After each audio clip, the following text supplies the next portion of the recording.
Gutegekaniriza akazoza abakozi ni intambuko nziza ituganisha kwa ca gihugu cifashe kandi igihugu giteye imbere, ariko baba bakoresha ntibashaka kubikora neza, abakozi ubwabo ntavyo bazi.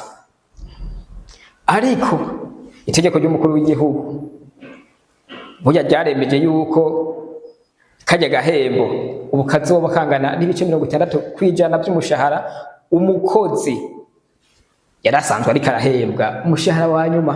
Gisata INSS gisanzwe kijejwe ico gikorwa babivuga kwiki?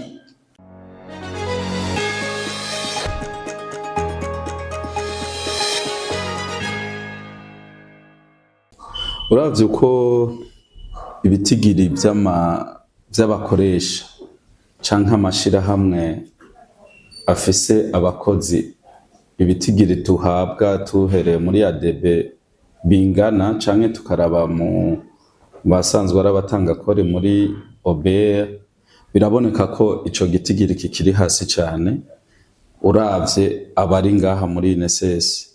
Rero sinovuga ko bavyitabira neza, na cane cane yuko na kenshi tubashirako inguvu kugira bashobore kuza gutunganiza abakozi basanzwe babakorera. Umukoresha wese afise iminsi 8 n'ivyo nkuko mubivuze kugira aze kumenyekanisha ishirahamwe ryiwe, hanyuma iyo atanze akazi naho nyene afise iminsi 8 kugira aze kwandikisha abakozi biwe.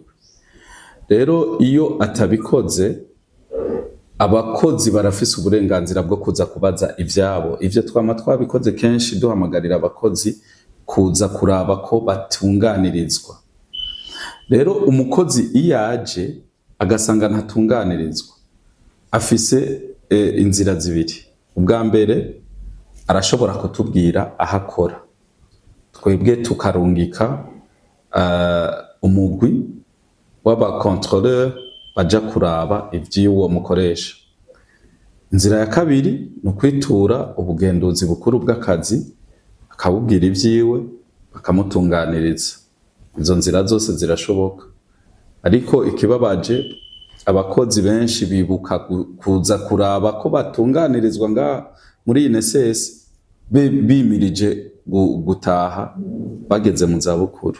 Mu bisanzwe ku mategeko tugendera ko ubu umukoresha wese, umuntu wese yumva ko ari umukoresha, ategekwa gutangira intererano abakozi biwe, guhera ku mukozi umwe gushika ku bihumbi.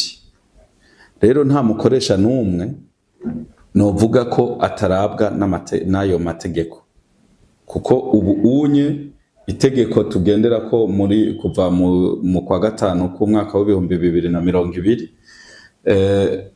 kwarashizeho nabo bajya bitwa abo muri secteur informel, ni ukuvuga nta n'umwe atarimwo. Hanyuma nkuko nabivuze, mu bisanzwe iyo umukozi aje kuraba ko bamutunganiriza, araraba ubwa mbere ivyo asabwa kuraba niki, ni kuraba ko batanguye kumutangira intererano igihe yatangura akazi. Ubwa kabiri ni kuraba ko bamutangira umushahara w'ukuri. Ivyo nivyo bibiri umukozi ategezwa kuraba. Usanze bagutangiye umushahara utariwo, uca ubisinyara ngaha muri INSS, hanyuma twebwe aho turavyikorera kuko turakwishuriza, isufi kuduha icemeza yuko uwo mushahara uhembwa atariwo uri declare. Abarundi barayamaze bati ubandwa ni wabanduruge. Ubwa mbere na mbere abakozi bumve ko ari uburenganzira bwabo, baze kuraba situation zabo. INSS ifise ama agence mu ntara zose, mu makomine yose, barafise uburenganzira bwo kuja kubaza abo bantu baduserukira aho hose kugira barabe situation yabo. Ibisigaye twebwe tuca tuvyikorera. Kubakoresha bategerezwa kumva ko ari itegeko ry'igihugu. Ingingo ya 29 y'igitabo kigenga akazi ngaha mu Burundi iri clair, ni obligation. Ishirahamwe ya Rishoto risanzwe rikurikiranira hafi ibibazo vyo kurwanya gashomeri n'ihohoterwa rya kiremwa muntu. Boba bavuga iki kubijanye nuko gutategukaniriza kazoza abakozi? Mu bisanzwe mu mategeko nabona benshi yuko gutegekaniza kazoza umukozi biri mu mategeko wanashima agenga umukozi n'umukoresha, kandi biri no muri bimwe biranga akazi na muntu. Kuko bwa mbere ntushobora gukoresha umukozi ukamukoresha uko utamutekaniza kazoza, kuko mumenye mu yabakonta cyangwa matrikire hari ibiranga. Konta itegeza kuba irimo umushahara umukozi ahembwa wibanze n'umushahara wose, hacyo yitwa salaire net na salaire brut. Umushahara wibanze n'umushahara wose, ni kuvuga mu umushahara wose haba harimo hateza kubaho cyo bita assurance santé. Umukozi aza kuvuzwa waba uburyo bwo kwivuza, ateza gushirwa mu mashirahamwe yo kuvuzanya abakozi, ateza guhabwa amadruwa yo gutekanizwa kazoza kugira ngo amazushika mu za bukuru azoronke ikimusahiriza. Ni kuvuga no munsi usanga societe kanaka ifise abakozi 100, mugabo gacha badeklara za NSS n'ahandi na za obere gabareha obere umukozi baramurihira bacadeklara abakozi 30. Mu bisanzwe urumva yuko ari ingendo mbi ihonyanga iki. Ubwa mbere ingendo mbi ishingiye ku manyanga, ni ingendo mbi ishingiye ku bubandi bw'abakoresha kugira ngo atigute, kubera abayanka gutanga ikori muri leta ku bakozi akoresha agize bakeye. Ubwo n'ubusuma urumva ko bakwiye ibihano vyihuta n'ababandi. Cyakabi naho aho nyanza uburenganzira bw'aba bakozi 70. Uriyumvira umuntu afise abakozi 100 avuga 50, uriyumvira umuntu abakozi ahembwa 1,000,000 gacha deklara mu NSS ko bahembwa 300,000. Wazi kiba abakozi kiranone ndabeka karuruka ikintu gihambaye. Mwari monye yuko hari itegeko ry'umukuru w'igihugu decret ryasiwe riraba abagiye mu zabukuru.